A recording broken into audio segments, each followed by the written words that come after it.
Today we're going to take a quick look at the 2023 Indian Challenger. I want to cover a few areas such as seating position, specs, features, ride modes, electronics, quick road test, and then give you some pros and cons and my final thought. So I rode this bike at the Barber Vintage Motorcycle Festival, and as soon as I got on, within 5 minutes, I had some trouble, and that's why I entitled this Fatal Flaw. So we'll get to that in a second, but let's talk about the specs. These are what really draw people to this bike. It's got the Power Plus liquid-cooled V-twin with 122 horsepower and 128 foot-pounds of torque. 6-speed transmission with 6-gallon gas tank and Brembo brakes. So as the specs go, it sounds like a very powerful bike that would dramatically compete well with the Harley-Davidson Road Glide. Some of the features are excellent suspension with the hydraulic adjustable Fox rear shock, full LED lighting, and 3 ride modes. Because it's ride-by-wire, they are rain, standard, and sport mode. When we look at the electronics on the bike, we've got a 100-watt stereo system. We've got a fully integrated ride command screen with a tremendous amount of information on it. Just about everything you could want is right there on the screen, and keyless ignition. On the road test, the bike handled as well or better than its closest competitor, the Harley-Davidson Road Glide, which I'm very familiar with. The acceleration was not as powerful, though, as the specs suggest. In fact, I noticed a very little difference at all between the Road Glide and the Indian Challenger.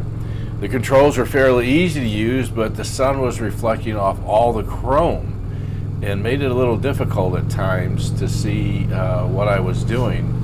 So unless you're super familiar with it, it's going to take you a little bit of time to work those controls. Let's look at a few pros and cons on this bike. Some pros are it's a worthy alternative to the Harley-Davidson Road Glide. In fact, some people criticize it and say it's a direct knockoff. I don't think it is, but it's very, very close. The suspension is superior, as well as slightly better engine performance. And it didn't put out nearly as much heat from the engine as the Harley does, and that's because this is liquid cooled. And that may be a deciding factor for you, because the Harleys put out a tremendous amount of heat, and I didn't notice a huge amount of heat off the bike when I rode it. Having said that, I only rode the bike for about 15 minutes, and that gets me into the cons.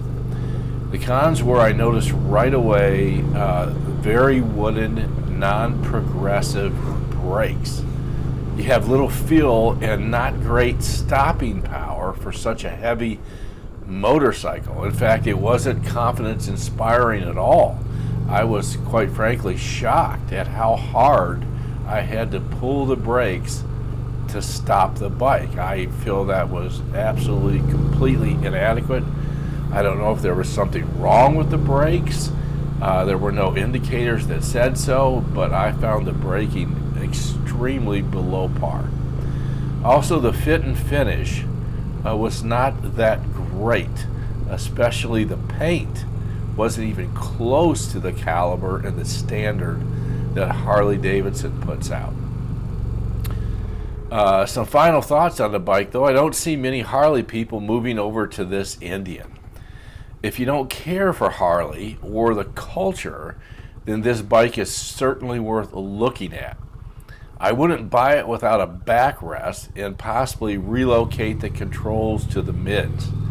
Like I said, after just 5 minutes riding this bike, it started to make my back ache. It was not a pleasant experience at all. And make sure you're confident with the brakes and test them thoroughly before putting down your money.